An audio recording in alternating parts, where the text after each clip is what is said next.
All right, so today we are going to be drawing some mythical creatures and monsters, and I thought we would go ahead and start off with one of the most popular ones, the unicorn or Pegasus, or apparently there's such a thing as an alicorn, which is a unicorn and Pegasus combined. So I think we'll just do that so that we can kind of get it all done. So we are going to think back to our animal drawing class, and we're going to kind of think about the structure of this horse here. And what I want to do with this horse is I want it to kind of feel like it's flying. So most of its feet are already off the ground, so my challenge is going to be to get that one other leg to also be off the ground so that it looks like it's flying. So let's go ahead and just start with our basic structure. So rib cage, if we remember, and then the spine, the pelvis, and hopefully you can see these lines. I know I'm drawing pretty light. Let's go ahead and just put in the legs here as well.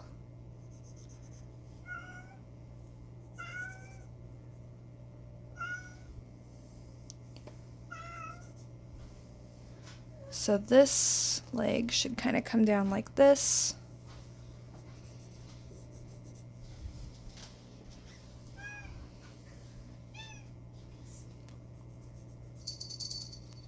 And then let's go ahead and put in the neck and the head.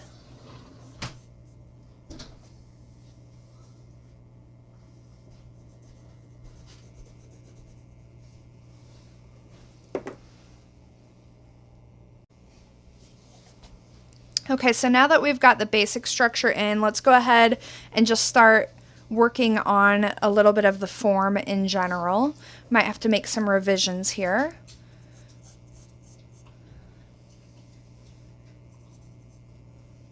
I think I might have made the head a little bit too large, but we'll see.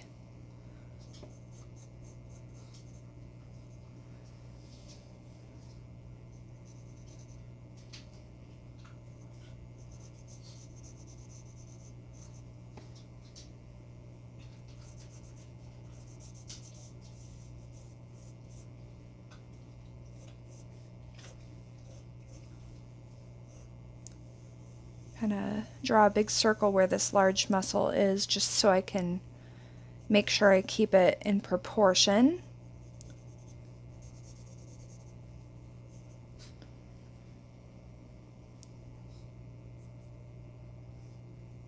And I'm not going to go into a lot of detail on anything at this point because remember, I can always revise things. And my philosophy on drawing is that you always start out really rough and you draw very lightly, and then you can make corrections as you go along. But you don't want to spend a lot of time putting in details because you might find out that maybe a proportion is a little bit off.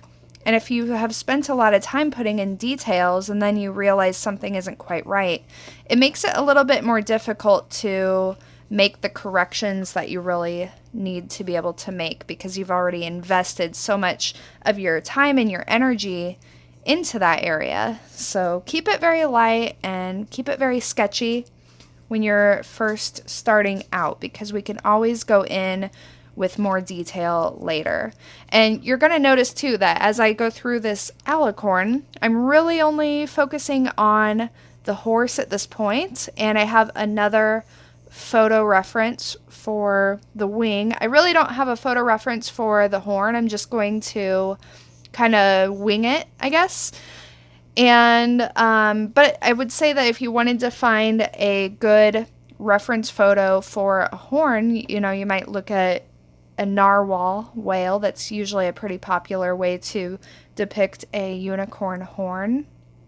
But I also think it's really important to remember that you don't have to draw these mythical creatures in the conventional way. In fact, I kind of thought about showing you guys how to play with it a little bit, but I think for this one we can just sort of talk about, you know, different ideas that you might consider or that might spark your own ideas.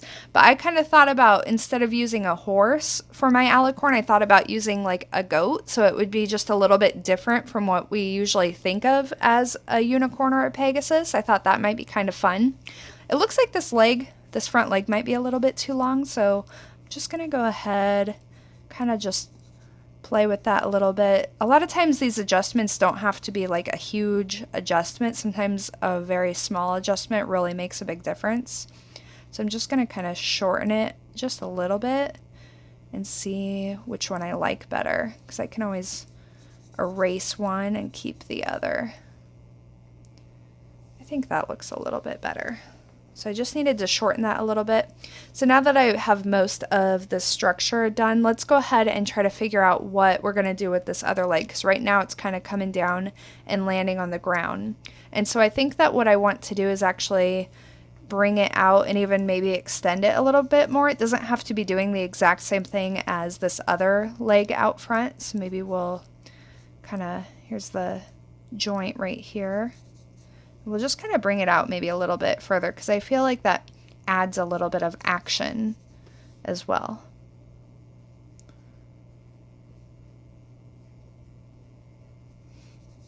So, you know, if you spend a lot of time practicing the structure and the form of these animals, it's going to make it a lot easier for you to make little adjustments that are different from the photo reference, because you're going to understand how it should look even when you don't have a picture right in front of you showing you exactly how it would look.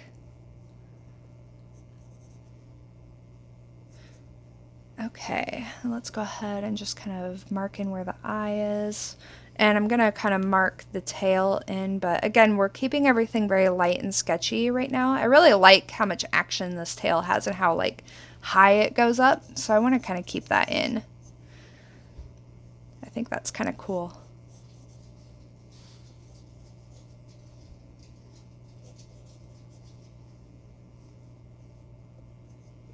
And, you know, in addition to playing with, you know, I talked a little bit about making this like a goat or some other kind of animal, or like maybe even a deer would be cool.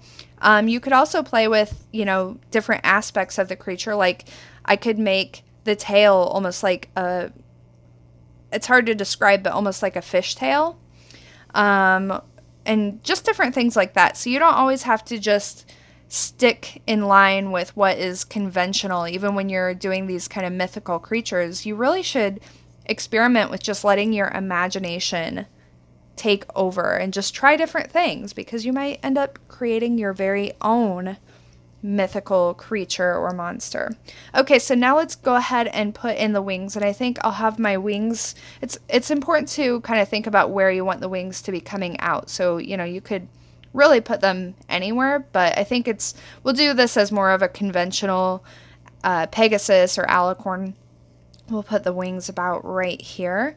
And so what we're going to do first is we're just going to kind of notice the shape of the bone that should be under the wings. So it is going to kind of come up like this and then out like this. So this is basically all that we need for the structure of a wing. And now all we need to do is draw the general shape of the wing. So instead of drawing each individual feather up here where they're kind of divided, what I'm going to do first is kind of just draw an outline and treat it like it's just one big shape and it's not really separated, because that's going to make it easier for us to draw those individual feathers in a way that is a little bit more believable. So I'm just going to keep the wing very general like this. And then you can see where these feathers attach kind of all in the same area right here. So I'm going to lightly put in a line. And this is just really going to help us draw these feathers much easier.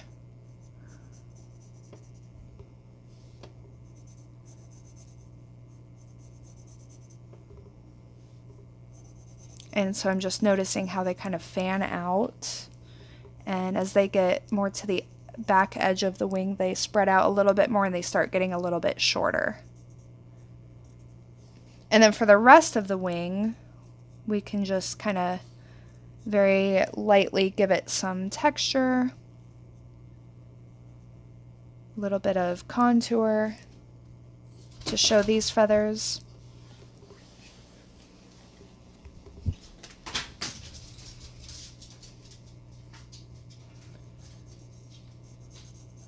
And then let's go ahead and do this back wing too. So same thing, I'm gonna just kind of think about the first little bit of structure in the wing and about how far out it should come. So I'm just gonna estimate that. And then, now that I have that in, I'm going to just very lightly draw a whole outline here. And then for this wing, the feathers kind of connect about right there.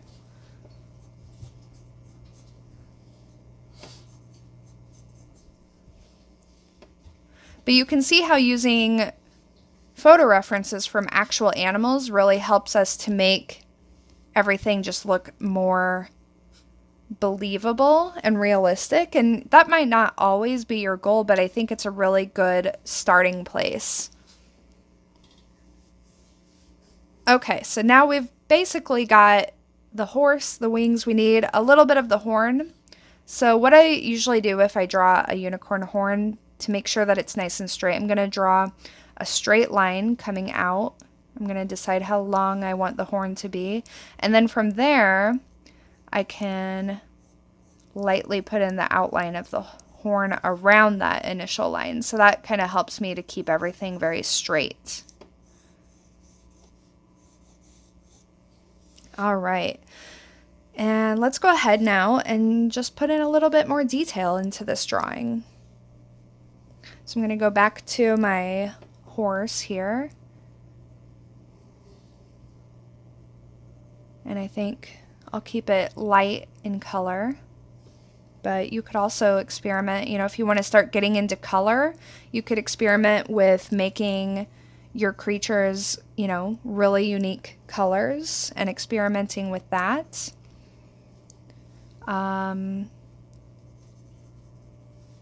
You could experiment with texture, like you could make your unicorn more fuzzy than most horses are. But I'm just going to kind of do some general shading because I'm kind of going for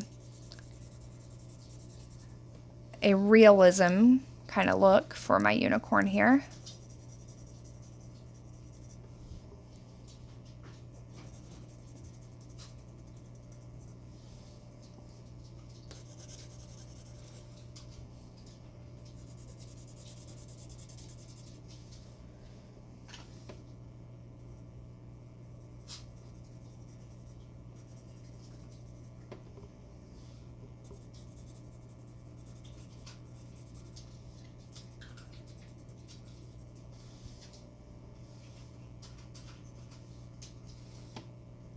And then for the horn, what I'll do is I'll kind of go in, if I want it to be a spiral horn, like what we usually see on a unicorn, I'll go ahead and I'll put in these little diagonal marks.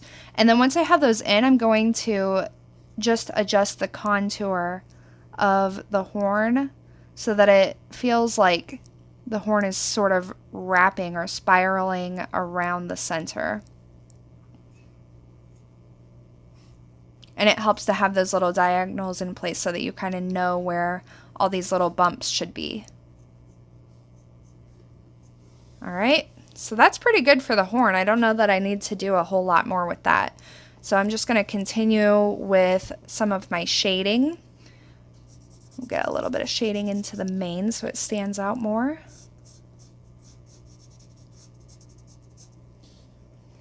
And I know that the reference photo that I'm using does have a white horse in it, but you definitely would not have to find a reference of a white horse just so that you can draw a unicorn or a Pegasus, just because we typically think of those things as being white. Really what you should be looking for if you're using photo references is that it, you know, roughly has the right action that you're looking for, the right pose that you're looking for. So don't get too caught up in trying to find, you know, a white horse if you want to do a unicorn or a Pegasus. Just find a horse that is in the position or doing the action that you have in mind, And even if it's not perfect, you know, just try to find something that's pretty close to that. And then you can use your imagination and you can kind of experiment with the structure and form to get what you want. It was just a coincidence that I found a white horse, you know, kind of in the action or gesture that I really wanted, because I wanted it to feel like it was in the air, flying.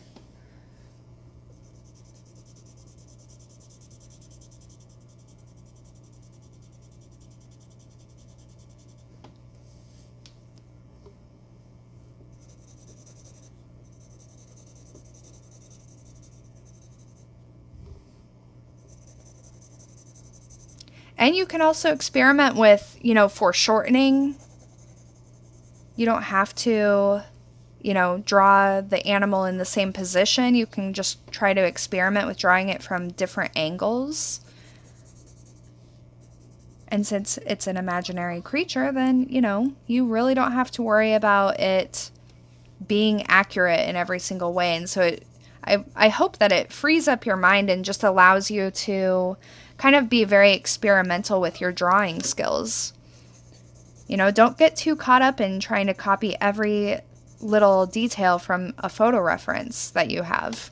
I'm going to go ahead and kind of just erase that line right there, just so it doesn't distract me and make me shade in the wrong place. And like I always say, you know, you shouldn't be using your eraser to correct your drawing as you're sketching. Wait until you kind of get things figured out, and then if there are extra lines that you really do need to get rid of, that's when you can use your eraser. But you really shouldn't be using your eraser all along. You should be experimenting and you should be drawing, not erasing. And a lot of times you won't need to erase anything, because a lot of like my construction lines will just disappear as I continue to shade. So keep an eraser nearby, but, you know, don't make it too convenient for yourself to be erasing.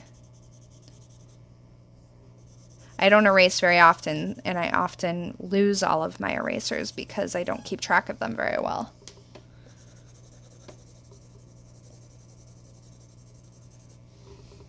And even though my horse is white, I can still do a lot of shading.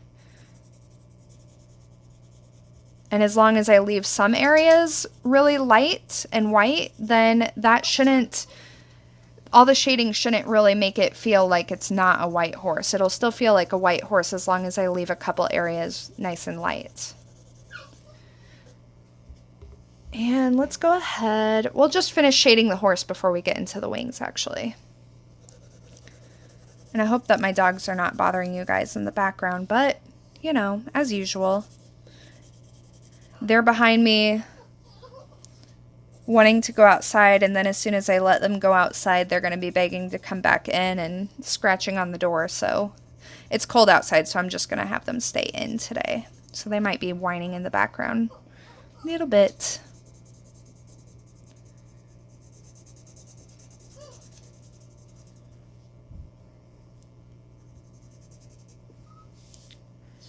And I'm just kind of looking overall, you know, am I happy with the gesture? It's a little too late, you know, maybe to go back in and fix the gesture since I've already started shading, but I do actually like the action or the gesture of the horse because it feels like it's flying. It looks like it's, you know, in midair, it's in action. So I think that that makes it fun, you know, especially when we typically have horses on the ground. It's just kind of cool to think of, you know, what if they could fly? What would they be doing? What kinds of things would they be getting up to if they could just fly out of their pen? Where would they go?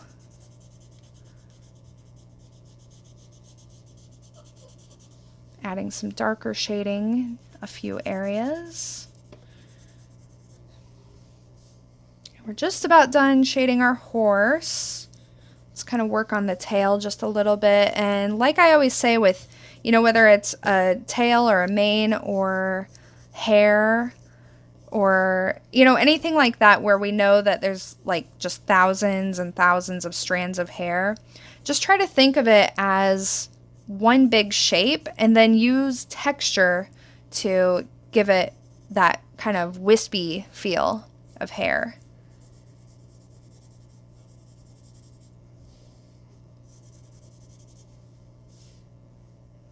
I feel like I need it to be just a little bit more flowy. So maybe we'll add in just a few light lines of direction.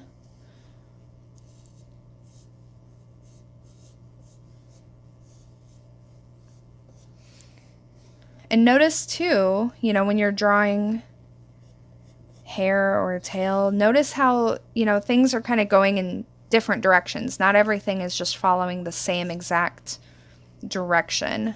There's a lot of variation.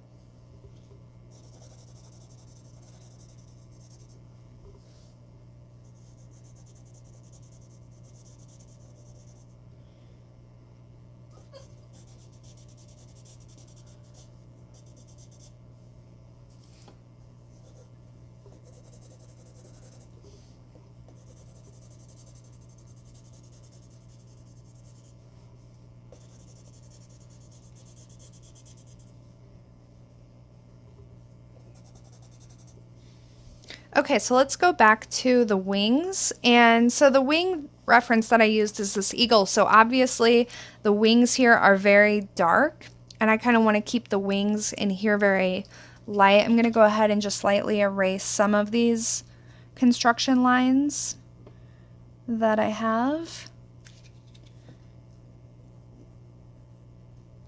so that we have kind of a clean slate to work from. Doesn't need to be perfect though. All right, so let's just kind of think about some of these feathers in here and add a little bit more detail, but still, you know, keep them very light. So I'm just going to go back in here and just kind of refine some of these. And just as with anything else, you know, you don't have to have every single feather exactly in the right place. You know, if you have fewer feathers or more feathers, don't let that get you hung up, okay? So you don't need to go in and like count how many feathers are sticking up here and all that stuff. All that we really want to notice is kind of the general pattern of how these feathers are overlapping with one another, and that is going to take us a long ways. So I really like how the feathers up here, they kind of fold in on each other. And since our wing is very light, we're not going to have a lot of detail showing here. If you've ever looked at a bird with white feathers, you won't see a lot of like contours in there. So just kind of keep everything very light and airy. And that's going to really give you the general overall sense of what you want to do. And then if you look really, really close at this photo reference, you can kind of see, so there's these long feathers out here toward the back of the wing, and then as you get closer to where the bone is, the feathers get a little bit shorter. So I'm just going to kind of lightly draw in a few lines just to represent that. So kind of like that. And then I'm just going to very lightly, and at this point I'm not even looking at the photo reference, I'm just kind of winging it, no pun intended here, just to kind of get the general, again, just the texture really of the wing, not every single detail, but I feel like this really helps to make the wings feel more natural. If you can notice just little tiny things like that. It doesn't mean you have to get them perfect, but just noticing them and kind of indicating that you notice that will help a lot, I think. It's just a little bit of texture.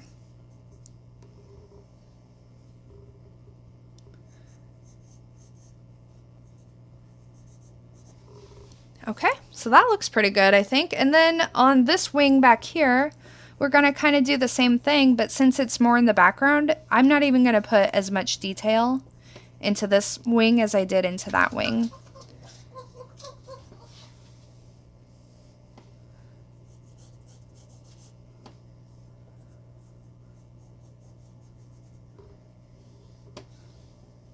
And then I'm also noticing where some of these, how the feathers kind of overlap.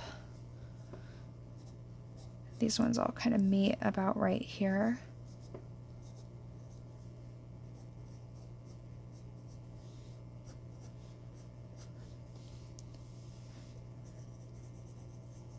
And then I'm just going to give a little bit of texture back here. And then I think we're just about done with this alicorn. And we're going to really go through the same process with some of these other creatures where we'll kind of start with a rough idea, and then we're going to use photo references to help guide us through the process of making it feel very natural and kind of realistic and believable. Because I think that is the fun thing about these mythical creatures, that we really like to imagine, you know, what if they were real? What would they be doing, you know?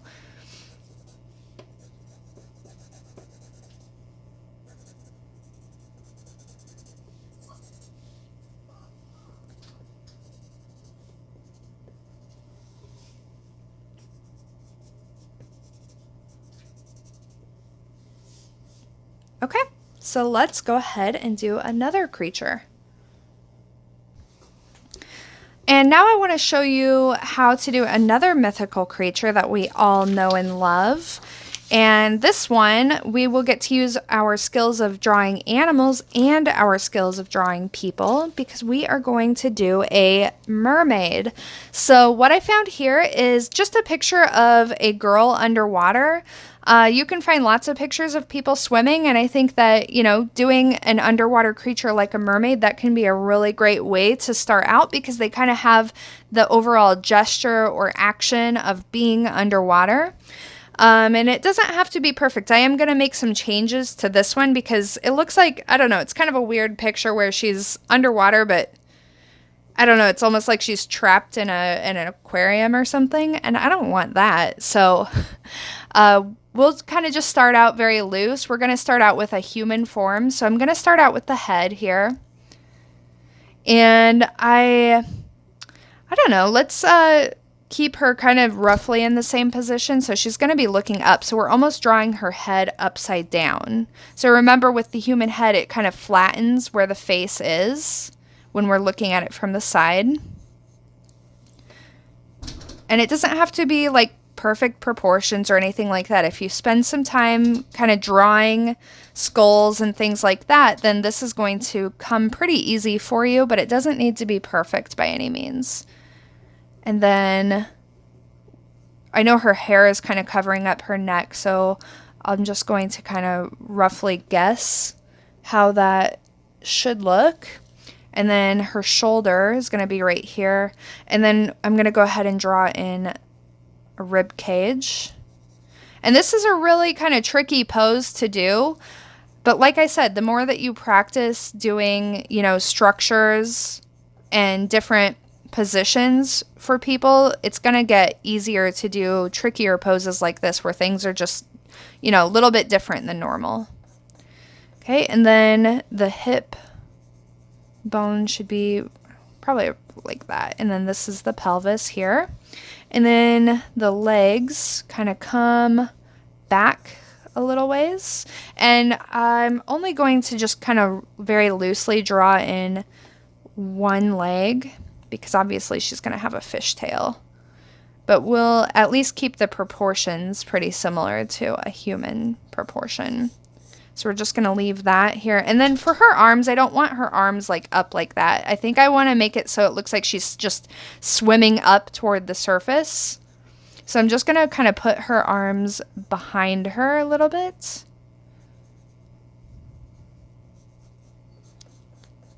There we go.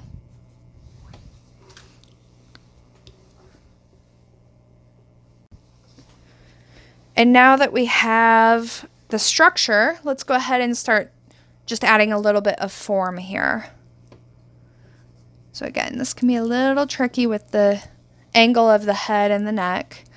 I'm going to go ahead, let's see. So if we think about how we divide the head up, if we divide this in half, this is the brow line, remember? And then right about here is going to be the bottom of the nose. So I'm going to extend that out just a little bit for the nose. Just kind of draw a triangle. We're going to keep this pretty loose and simple. And remember too, with the mouth, it usually kind of just curves outward just a little bit. And we'll just put in a little mark for the opening of the mouth, and then I'm going to lightly draw in the shape of the chin. But again, we're keeping things very, very simple because we're not going into a lot of detail here. And if you need to, you might want to just, turn your paper around so that you can see things a little bit more the way that you're used to.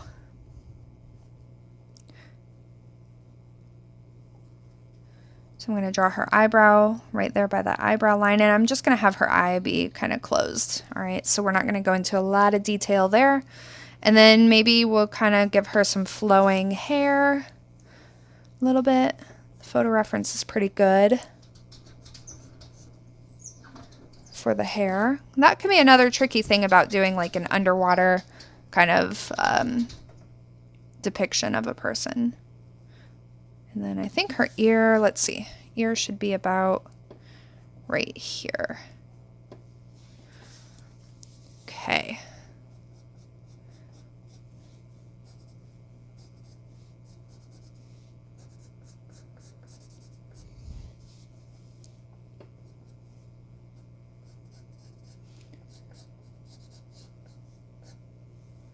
And then her arm, we're going to keep it pretty simple.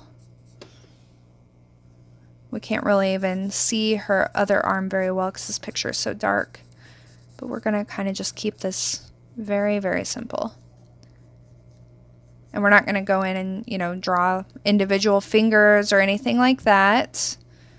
But of course, eventually you do want to spend some time kind of just studying how hands look. And then it'll be pretty easy for you just to make them up. All right, so now we have kind of the general form of our human part of the mermaid. So now we just need to give her a nice fish tail.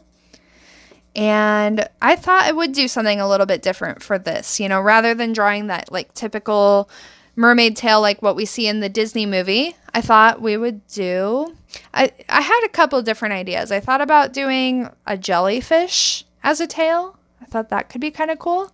Or a betta fish, because they have these like beautiful, colorful, fanning fins. So I think we'll go ahead and do that. But again, I think it's really fun to try to think of ways that you can really make your creatures extra unique and creative just by thinking of, maybe a little bit different animal to combine everything with.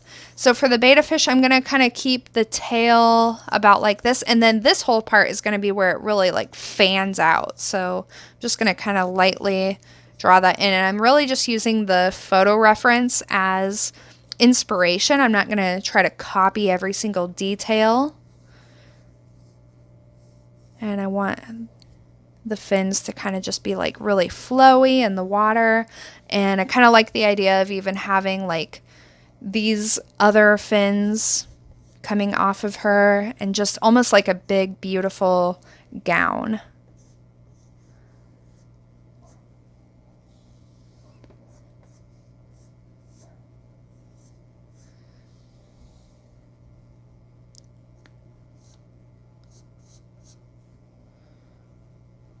And this is what I think is just really fun about, you learn to draw, you learn to do things realistically, and then you can kind of start making things up and making it really fun for yourself and really playing with your imagination and bringing your imagination to life through drawing. Okay, so now I kind of have in everything for the most part.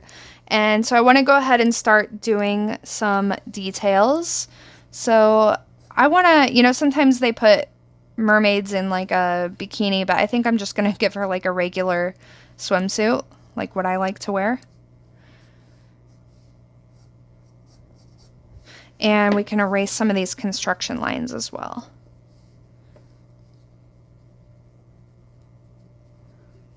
Just to kind of make things look a little bit nicer.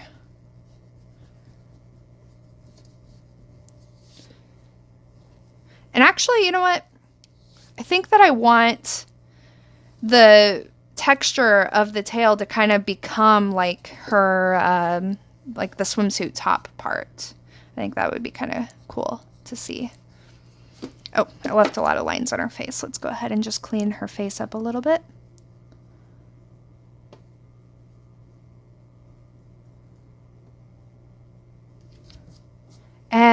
And I just thought about another thing where maybe I can actually make her hair look a little bit like her fins instead of like human hair. That'd be kind of cool.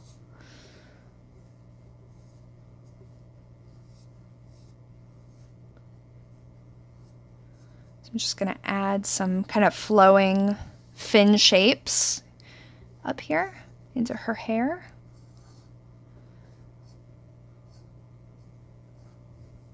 Keep it pretty simple.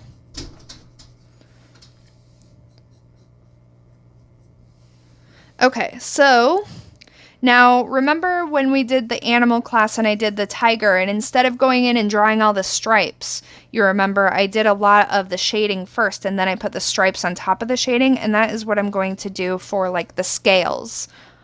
So I'm going to go ahead and just kind of look at where maybe I want to have some of my darker shading, and I'm going to put that in first because that's going to make the scales a lot easier to draw and a lot more realistic looking as well.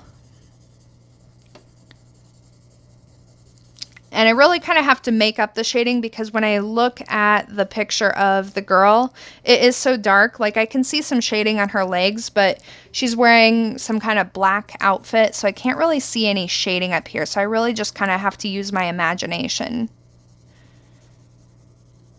And we'll even give her some scales on her arms. I think that'll look kind of cool. And, you know, one thing that can help you with shading is just to kind of think about where you want the light to be coming from. So maybe I'm thinking that the light is just coming straight down. So every part of her that's kind of facing the light is going to stay very light, and then everything else I can shade so that it looks more believable.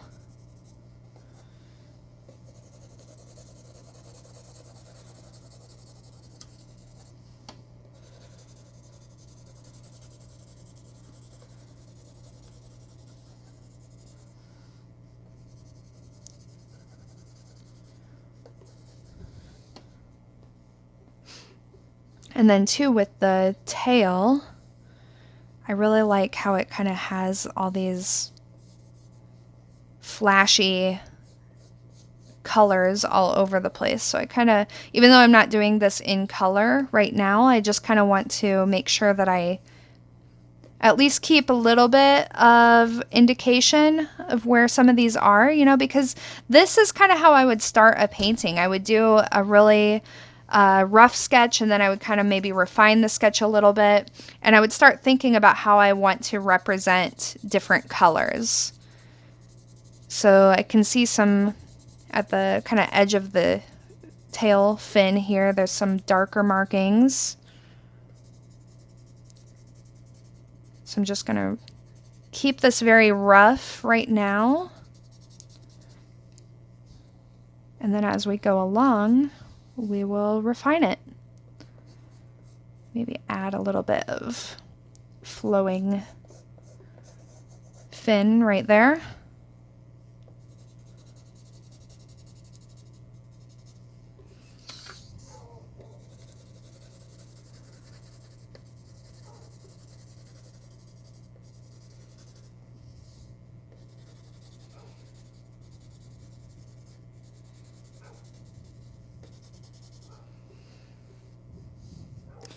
And even though we can kind of see some lines in the tail, and I am going to add those in, but you can see how I'm really just focusing more on my shading right now.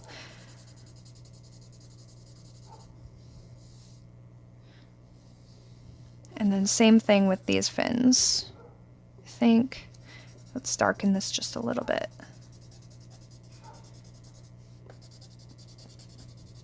And right here where it's really dark on the mermaid, we won't be able to see those scales as much, but that's okay. You don't have to be able to see every little detail. When we get into areas that are more dark and shadowy, we're just not going to usually see as many details in those areas. So that's totally fine. So don't feel like you can't make it very dark because you still need to draw the scales in that area. We really won't need to do too much with that.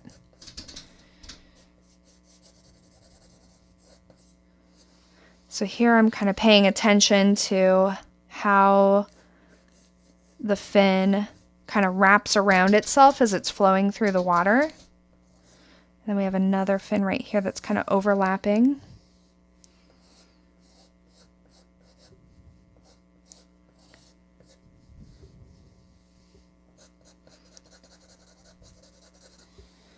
And we'll make the shading here just a little bit darker so it looks like it's more in the background.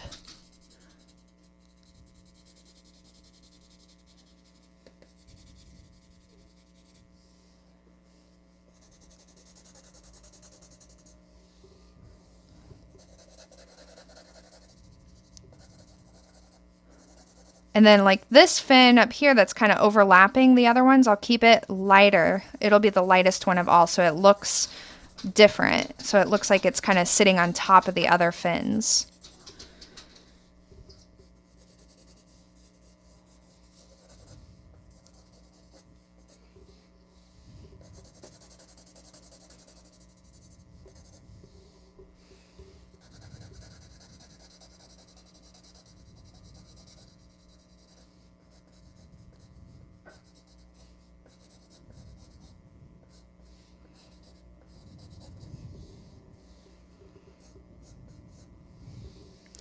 Ooh, this one's so pretty. Just seeing this makes me want to get out my watercolors and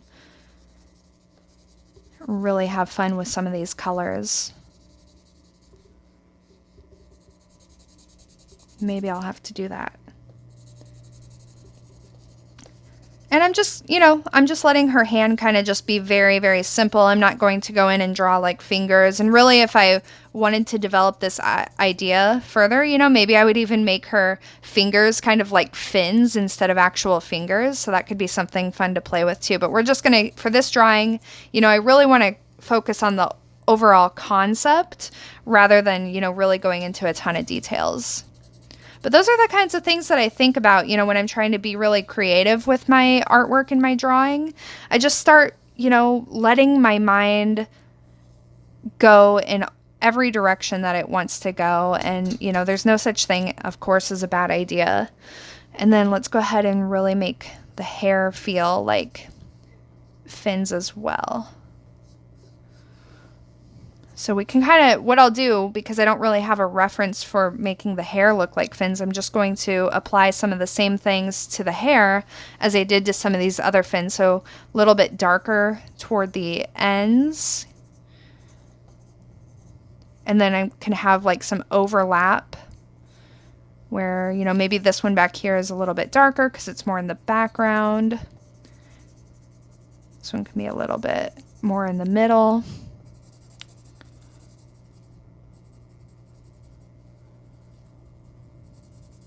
Keeping my shading just very, very sketchy and rough right now.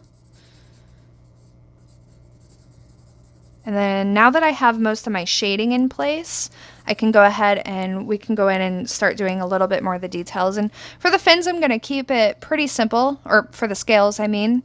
And you don't have to go in and draw every scale, you can just go in and start roughly making the texture. Not everything has to connect the exact right way.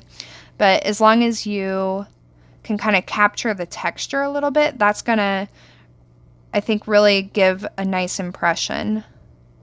So I'm going to put some scales on her arms too. And you might want to make some of the scales larger, like maybe down here. I can make the scales a little bit larger, wider. And then in the arms, like in the smaller areas, I'll make them a little bit more delicate and small.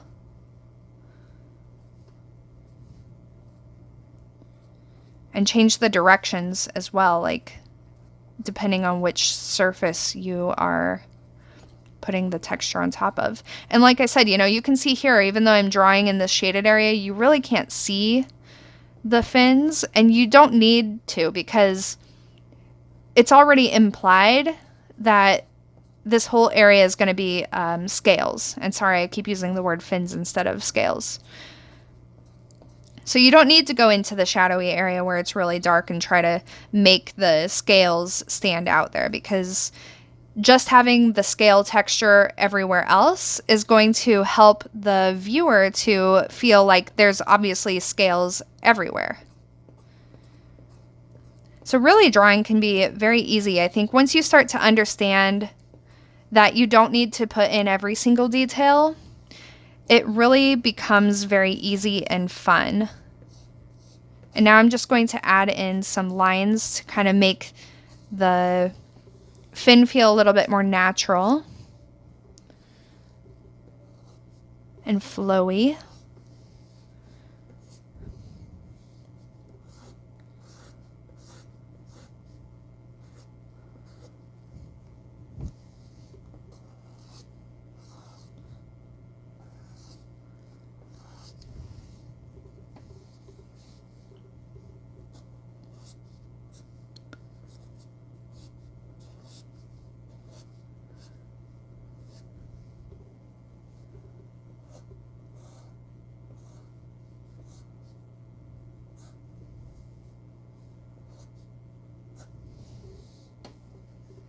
And we're almost done. Just add a few more details here to the tail fin. And I think we'll be in a good place. I really kind of like how this turned out. It was a fun little experiment. And this is what helps us learn to trust our own instincts and to kind of go along with our own creativity. And I'm sure that you can come up with some really amazing ideas as well, you know, because that's how, you know, that's the best thing, like I said, about art, is that you get to kind of start with the basics, with really simple stuff. And I know some people, you know, there's different people that like to do different things. There's some people who like to really stick with the realistic stuff. They really like to just explore the natural world. And then there's other people who kind of think that that's a little bit boring and they can't wait to get into more of the creative stuff. When I was a kid, I was definitely more interested in just like the more realistic drawing. I wanted to be able to draw things extremely realistically. But as I get older, I see that, you know, there is so much fun and, you know, creativity, obviously, in just kind of doing your own thing, but also using your ability to observe and draw a little bit realistically really kind of helps your imagination, you know, take you really far. Like, you don't feel limited by anything if you can do both. So I really encourage you guys to just spend time, you know, doing both, practicing your observation skills and your realistic skills, and also spend some time just like being creative, because that is also a skill. You know, you have to practice at it. It's really hard for an artist who, you know, it's really hard for me personally to do some of the more creative stuff and to really let go and just kind of make things up as I go at a certain point. But if you're constantly practicing both, then I think that you will never feel limited in anything.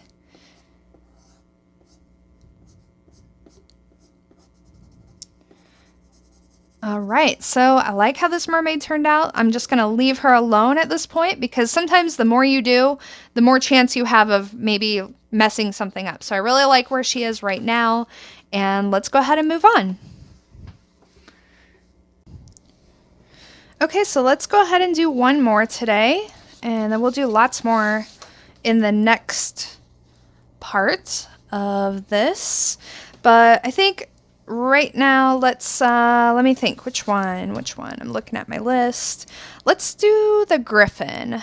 So a Griffin is a lion combined with an eagle. So that's kind of fun. And it's a little bit tricky because it's not just like a whole lion with eagle wings. The head is an eagle. the body is a lion, and then it has wings. So the tricky part, I think, is going to be like putting the eagle's head on the lion's body.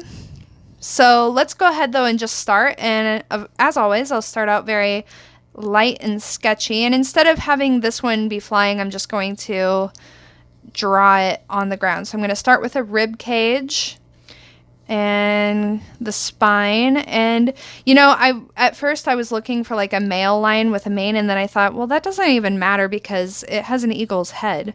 But I am thinking that maybe I want to give it like a mane, but it's going to be more like a feathery mane, because as always I like to just kind of play with things and make it my own. So here's the rib cage. I might have made the spine a little bit too long, we'll see. And then this is the pelvis here, and then let's just kind of lightly draw in the legs.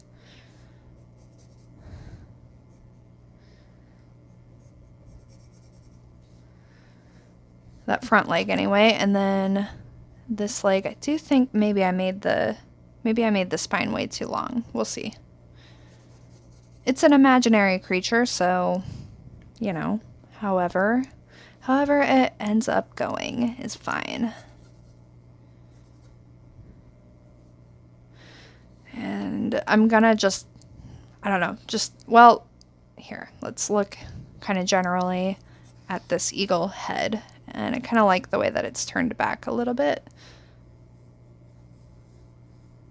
I think the hardest part is like making sure that the head is going to be in proportion with the body.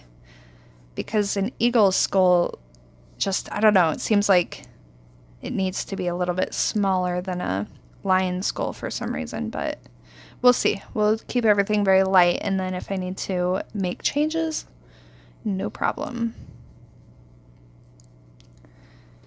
Alright, so how's that looking?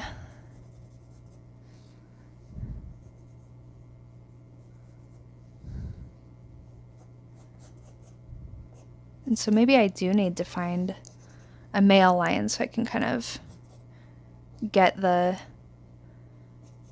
shape of a mane. Alright, back to the lion. I'm just going to keep both of these pictures up right now, because it's going to be a lot of switching back and forth between them.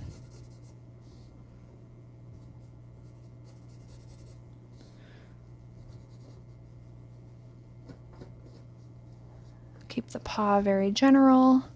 And remember too, when we're drawing, there's kind of a line here, and I'm just going to bring it all the way back. So I don't think I made the spine too big, too long, which is good. Of course, we could always fix that if we needed to.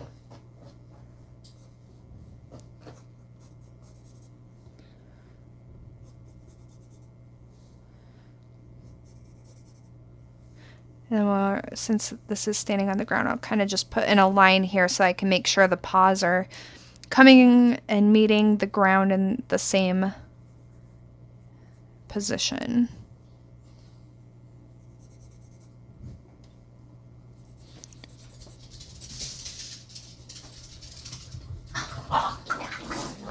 Oh, my dogs are wrestling. I'm sorry. Okay, so this other leg kind of comes out in front a little bit more.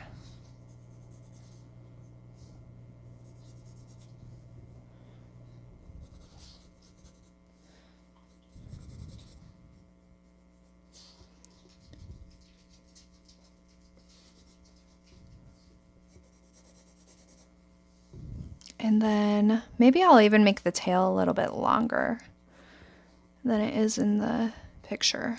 Just kind of have some fun with that. I like how this kind of has like, you know, there's not a lot of action here, but I like how it's just kind of like a really noble position or a noble stance. So I kind of want to make the tail almost like very curvy.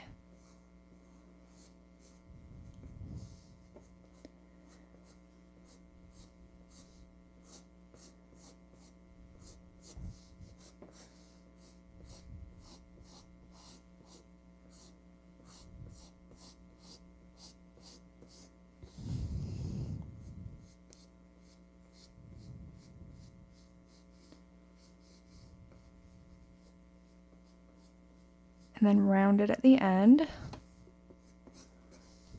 Yeah, I like this so far. I like the overall shape. Okay, so we'll just kind of, I made this leg kind of come out in front just a little bit more, and I think I will keep that way. It's a little bit exaggerated from the actual photo, but we'll just kind of have fun with it.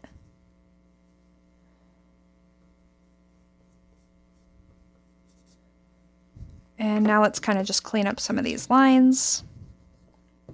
I think that actually the eagle head is fitting on the body pretty nicely. I was worried that it was going to be too small, but I actually think it looks all right. But if it was too small, then this would be the point where I kind of made those corrections to it.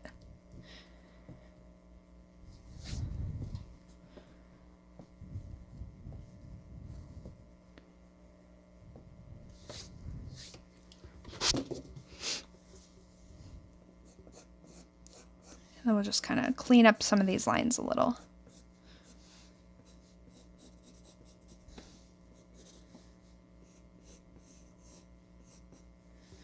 Okay, so, and I also really like the eye of this eagle. It's very serious. Let's first draw in just a circle for the eye, and then we can kind of draw in this line where the brow ridge is covering it up and making it look very serious.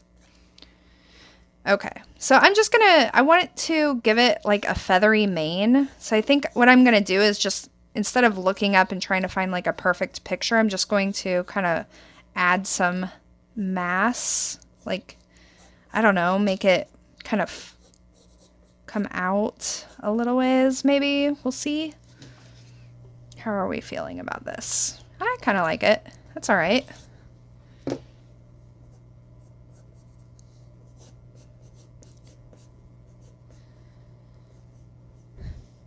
And then we can even just look at our eagle here to see where the white feathers on the neck, how they meet with the rest of the body, and just kind of let that be the edge of the mane.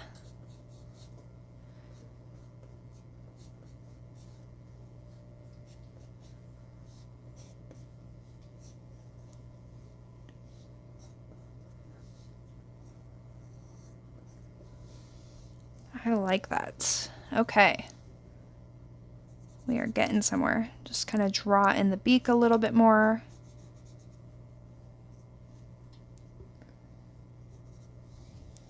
Okay, and then we're gonna keep, I don't know, should we keep the head just kind of white like the eagle is? We're gonna give some more, put some more details in the eye area.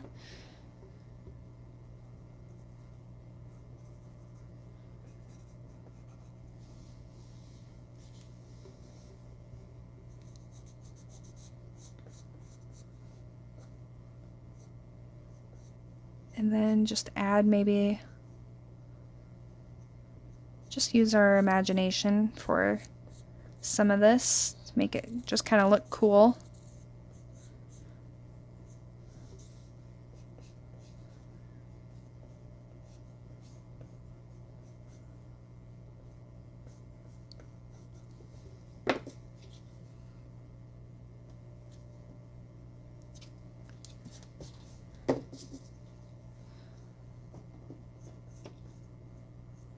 Just have a lot of fun with it.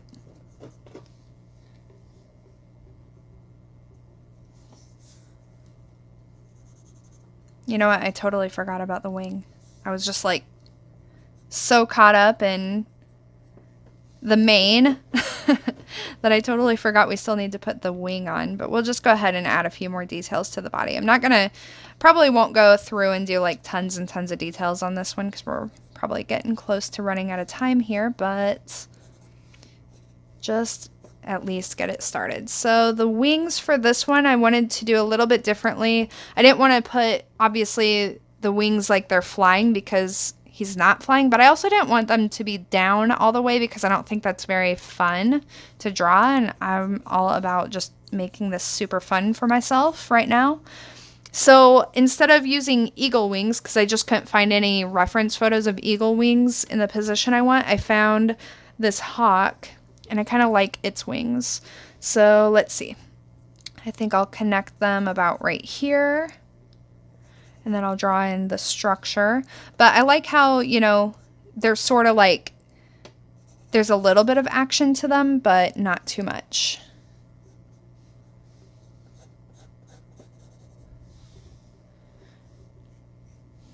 And again, so now I've got kind of this bone structure in here, and now I'm just going to look at sort of the overall shape of the wings.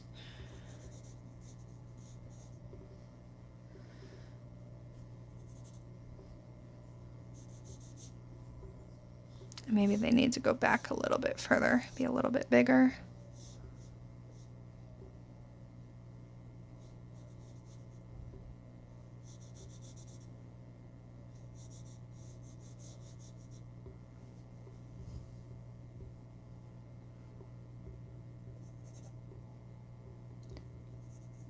And then the other wing in the back is kind of wings. I'm not real experienced drawing wings, and so having a photo reference to look at is really helpful, because I would be one of the people who, when I make the back wing, I would just basically make it exactly the same as the front wing, just a little bit behind. So I think it's kind of interesting when you actually look at pictures of wings. Almost always this other wing is kind of like, I don't know, it's always doing something that I don't expect it to be doing, because I'm just not very experienced drawing wings. But it's very interesting. And it helps just to make everything feel, again, you know, more natural, more realistic, if you can kind of observe how things are positioned. So now I'm going to go in and do a little bit of the details. And basically, again, what I want to notice is just kind of the way that the feathers overlap with each other, and not necessarily so that I can draw every single feather in exactly the right way, but just so I can kind of see how everything overlaps.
And then we'll do just a little bit of shading.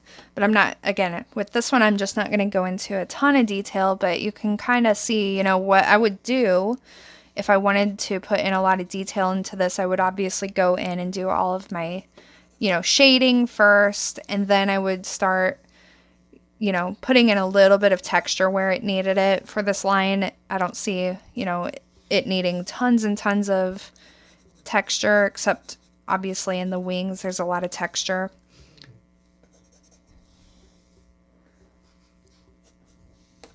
Oops.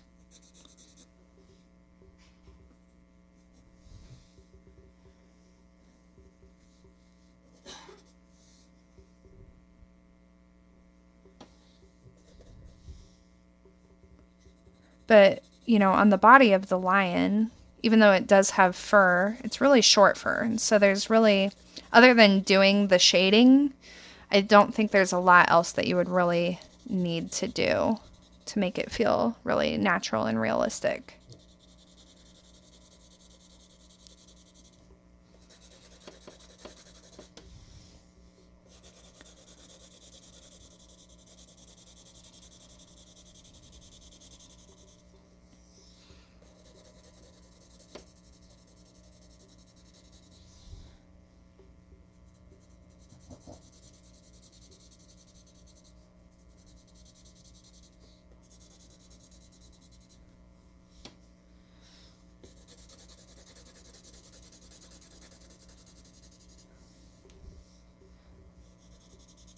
We'll kind of make it a little bit darker here right under the wing.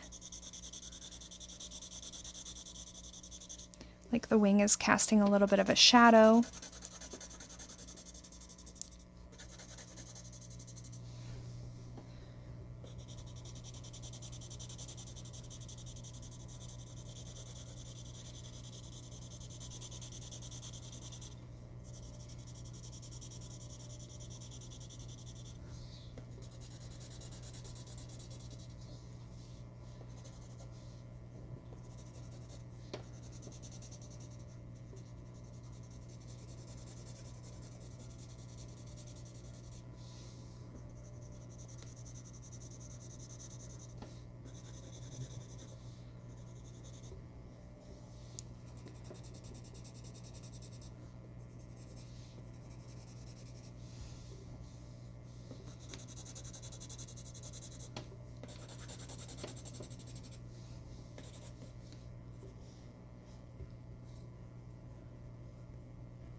For paws, you know, just adding a little bit of, just showing a little bit where like the little toes are is usually enough for most animals that have paws, especially when we're just looking at them from the side. And, you know, I kind of treat them the same way I treat fingers on a person. You know, for a drawing like this, I don't feel the need to go in and draw every detail. I just kind of want to get the overall shape and impression, and I feel like that ends up going a long ways. You know, sometimes, especially if you're not really used to drawing, you know, something like really detailed hands, it can almost mess up your drawing in a way if you try to go into too much detail in those areas, because you end up putting in so many details that it draws all the viewer's attention to that area. So I would say, like, if you're just doing kind of an overall drawing and your goal is just to kind of like, you know, your goal is really just to create a really nice picture, then if you're not super comfortable doing details like that, just leave them out. Because again, you know, it can end up drawing in too much attention, because usually the areas that we're the least comfortable with, we focus most of our attention there as we're drawing, and that means that we're going to have too many details. It's going to be a little bit distracting. So my recommendation, though, for getting really good at drawing like hands and details is just to kind of draw those separately. You know, find some photo references of hands, and there's lots of tutorials out there. Maybe I'll make some at some point. It's not like a huge, you know, there's really good tutorials out there, basically, is what I'm saying, and I'm not the expert, so I feel like, you know, finding those and kind of learning the structure, the underlying structure of the hands especially, will really, really help you. And just do some hand studies. But a lot of times in a picture like this, you really, you know, it's not necessary to have those kinds of details. I know there's no hands in this picture anyway, it's paws, but, you know, like I said, doing the paws, just, you know, giving a little bit of roundness down here really helps it to feel like a paw without really going into much detail.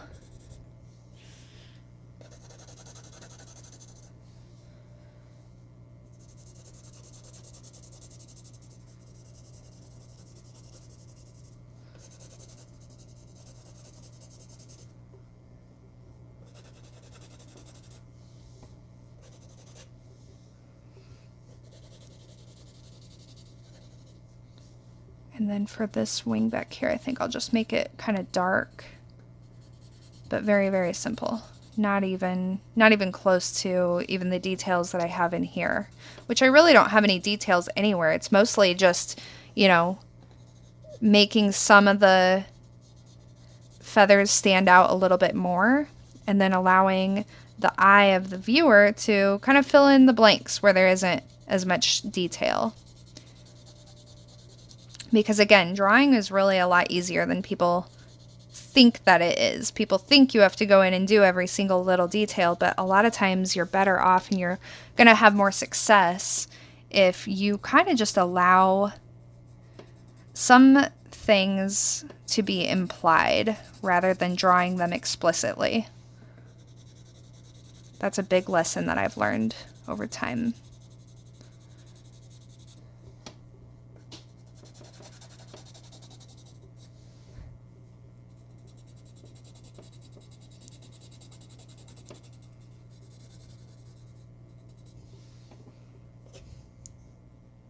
And then I'll just do a little bit of light shading. I want to keep the, you know, the feather mane area very light. So I'm just going to do a little bit of light shading just to give it a little bit of form. And even though there's lots of like short little feathers in here, I'm not really going to go in and draw them. I'm just going to basically do some shading and call it good.